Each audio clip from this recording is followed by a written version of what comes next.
The only one thing that truly matters in all kind of presentations. Hey, my name is Ulysses, and I teach Neuro-Linguistics Programming, NLP, to trainers, coaches, consultants, speakers, and corporate executives like yourself to really have the ability to influence the other person and to really be able to let them commit to a certain form of action through the way we influence them in their behaviors, their reaction, and how they feel. Now, in this video right here, right now, today, I really want to help you to level on one very important skill set, which is what we call presentations. Now, presentation obviously is like a huge thing in any corporate environment, right? So we do presentations day in, day out, during our team meetings, during our division quarterly meeting, during our annual meeting, during our sales presentation, our vendor meeting. So there's all sorts of kind of meetings that we will always step into a presentation. So one thing that I really want to help you out today in this video is to really help you to very strategically design a presentation in a very effortless way and to achieve the biggest impact ever. Sounds cool? Right. So let me ask you a quick question. What is the number one reason you think that you will be doing a presentation? Now, the best way to answer this question is to really look back at the past 10 or 20 presentations that you have ever done, and to also think about the next upcoming presentation that you'll be doing. What is the main reason that you are really doing the presentation? Now, whatever reason that you have in your mind right now, let me share with you this real quick, very simple 4-step process.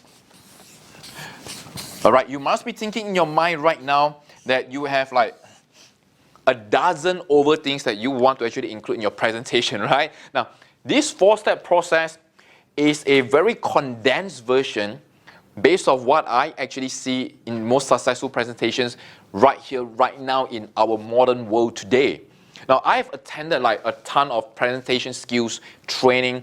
Now, with due respect to all trainings I've attended, I learned things in all training and all programs that I've attended. Now, what I personally feel is that most presentation training, either they are too focused on the technical related aspects. For example, how to design PowerPoint slides, how to set up the rooms, and how to position yourself, where should you stand, and how you should actually get the room look and feel. Now, while all these are important, I feel the structure itself, the things that you deliver, that is going to be even more important. Well, in my personal opinion, the way that we can actually successfully be able to know how to design a very successful presentation is to really know what is the outcome that we want. Now, if we reverse engineer the entire process, what do we really want out from a presentation from our audience perspective? We want them to only do one thing. We want them to take some form of action. Now, the form of action can be largely defined from many different perspectives depending on the nature of your presentation. Let me share with you a few examples. If you are a corporate employee right now trying to present a proposal to get a buy-in from the different stakeholders, the key department heads of your organization, so what is the action that you really want the audience to take at the end of your presentation? Well, the answer is obvious. You want the different key stakeholders to buy in to your proposal or buy into the idea of your proposal. Does that make sense? Now, if you are a salesperson doing a sales presentation to a group of prospective clients, what do you think is the action that you want them to take at the end of a presentation? Now, this is a lot more direct and straightforward because in a sales presentation, we want our prospective clients to buy something from us, whatever that we are pitching them during the presentation, right? So the action is going to really decide the way we design the entire structure of the presentation. Now, let me share with you. During the presentation itself, before we ask for the action of what they really want to do, all right, whether is it going to be a vote of confidence in the proposal that we give it to them, or whether is it going to be a buy for our products or services that we are selling to them, or whatever presentation or whatever action it is. Now, there is one thing that we have to really understand about human nature, and this is like kind of a deep stuff. In NLP, under the study of Neuro-Linguistics Programming, now there is like a huge topic that is what we call the meta program. All right, what is meta-program? And I don't want to bore you with all the details. Meta-program basically means that the DNA that really runs our body. Now, all of us have different DNA, obviously. All of us have different software that's being installed in us, which explains why two persons that is in the same situation can react very differently. Are you able to see that? So all of us are run by this set of meta-program. And under meta-program itself, you will be able to know one very fundamental thing, which is what we call the directional filter, which is what commonly known as moving towards or moving away. So some of us, we actually call it as pain or pleasure. So people move towards pleasure, or they will actually be moving away from pain. Does that make sense? So in order to motivate someone to take some form of action, this particular person or individual must be able to see, hear, or even feel some form of pleasure or some form of pain.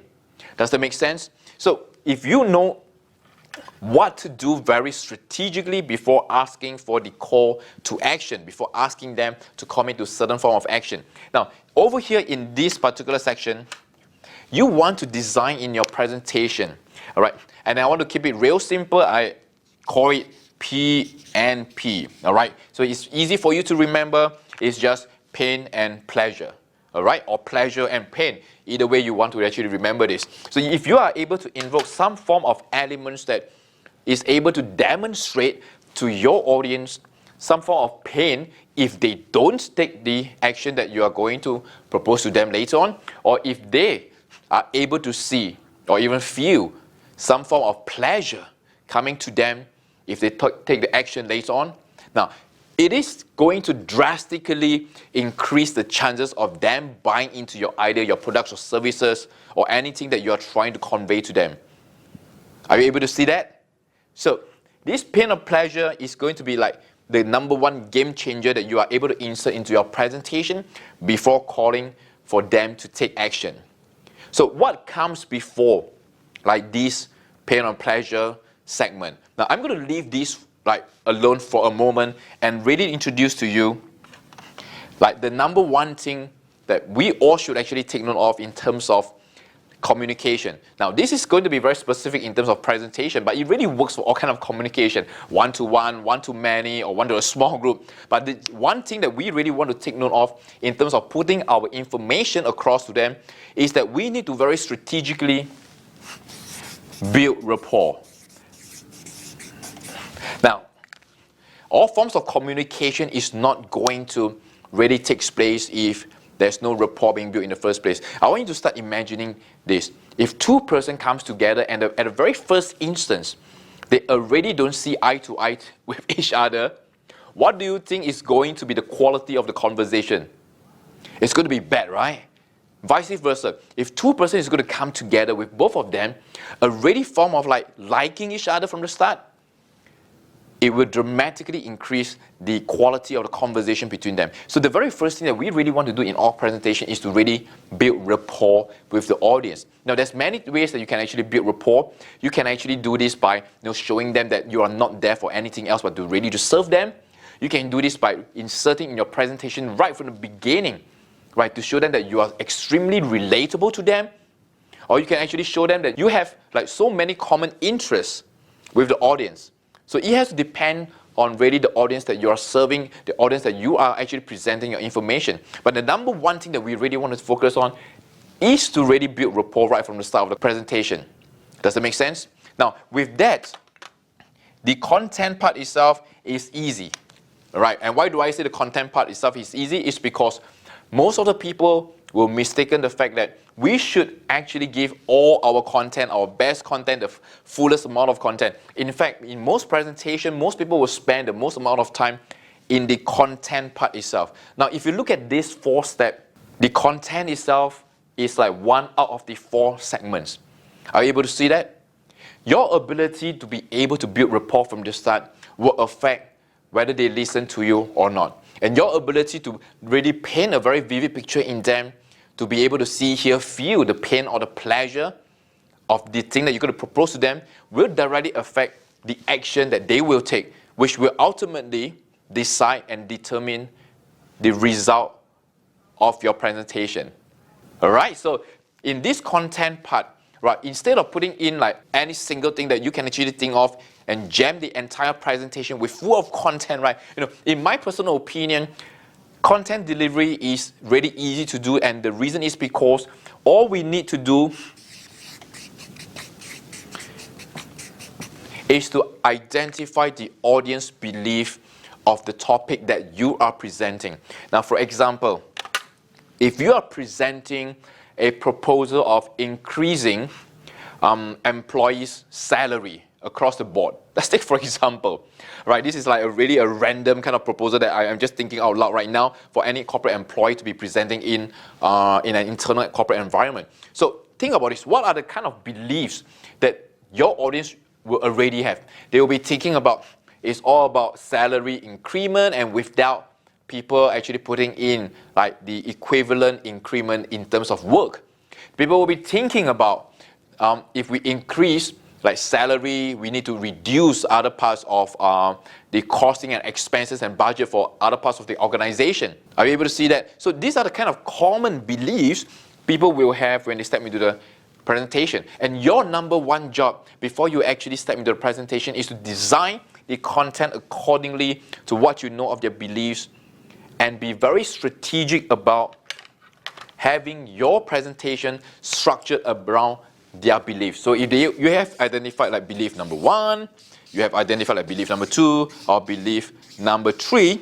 Now, I believe that a presenter's job is not to merely transmit information. You know why? Because in today's world, the fastest way to transmit information is through SMS or message to another person, or probably even send an email. We don't have to be in a presentation face-to-face to do information transmission.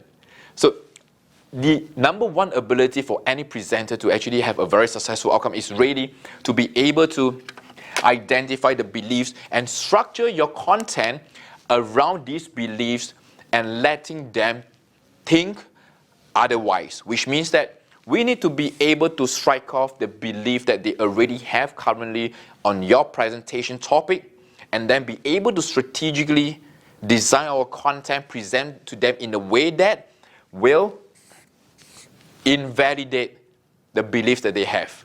Are you able to see that? Because the only way for anyone to buy into your idea, the only way for anyone to get the aha moment, the only way to get anyone to feel that you have actually presented to them something that they have never heard before and they never knew about it, is to really invalidate and knock down the beliefs that they currently have on the topic that you're presenting.